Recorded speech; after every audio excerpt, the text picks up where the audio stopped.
Very excited to be talking to Michael McDonald about season 3 premiering March 12th of American Crime on ABC. Congratulations. Thank you so much. Thank you so much. I'm so excited to be premiering it here and to share it with the world tonight, and that they're going to get to see 2 episodes and it's going to be amazing. Well, I'm really excited to hear about the new season.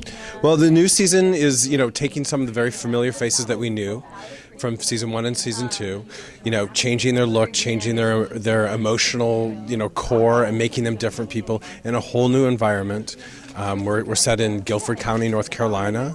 I think it's great to take a picture of the New South, what it means, it's a very purple state. There's a lot of, influx of people from different states and countries. It's a very vibrant state, and to look at some of the struggles that they're dealing with immigration and dealing with, labor laws, and also dealing with some of the things that women have to, what it's like to walk in a woman's shoes in this day and age with reproductive issues, and it's not meant to be a civics lesson, but there's a lot in there. But I think there's also these emotional journeys of these individuals that make it super exciting to share it with everybody. One of the things that I find fascinating about your series is each year is a different subject. So if someone wants to jump in, they can jump into season 3 without seeing 1 and 2. Absolutely. Season 1 and 2 are on Netflix right now, and people are watching season 2 first. I mean, I know in the UK they actually have discussed airing season 2 first because it's something that they feel very familiar to them. So you can watch any episode, any season, in any order that you want, because there's nothing that goes except these amazing actors, and you get to see them like a repertory theater. It's amazing. So that's the only thing that keeps them together is the actors. Now, you, Mr. Ridley, have been working on the show. Now, how do you come up with each season's subject? This feels very topical to me, not only as a woman, but as a person of color. I think, we just start talking about a year or so out. John is a consumer of knowledge and information and is always thinking about stuff, and he starts sharing articles with me or books or things that he's read.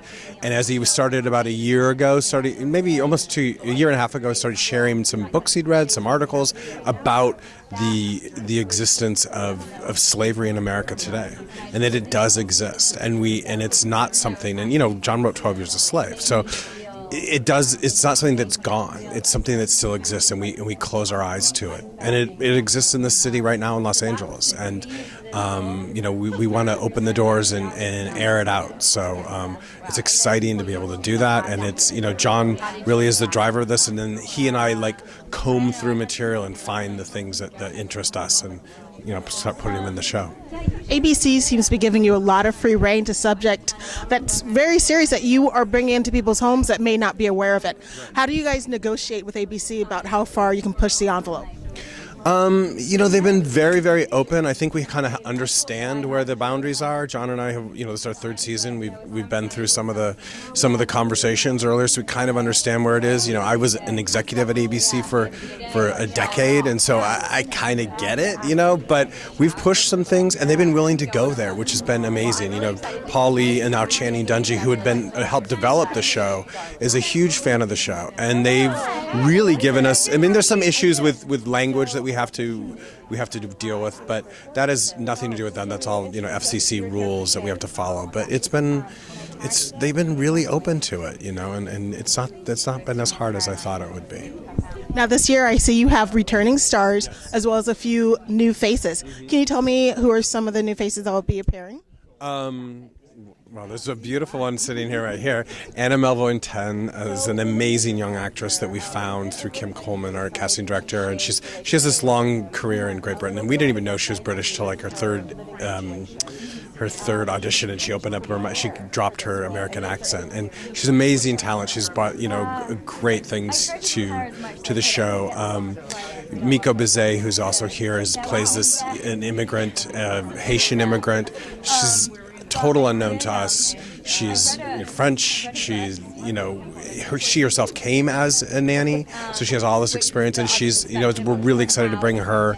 And there's a young man named Kurt Krause who just moved here from New Orleans when we cast him, and he's not here tonight, but he plays a young man who's being exploited, and he's phenomenal too. So those are 3 new names. We got some amazing, people like Cherry Jones, my new favorite name, who's coming to play with us this year, and she's, beyond talented. We're blessed to have her. So exciting that you're bringing on new faces to expose them to such a national platform. Yeah. One final question.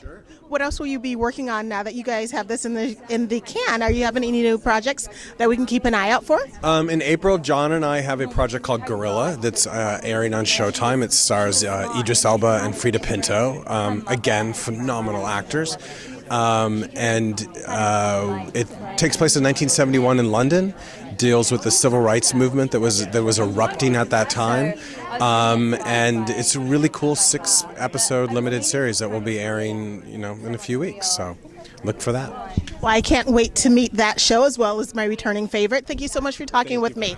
Congratulations on the Emmy last year as well. Thank you very much.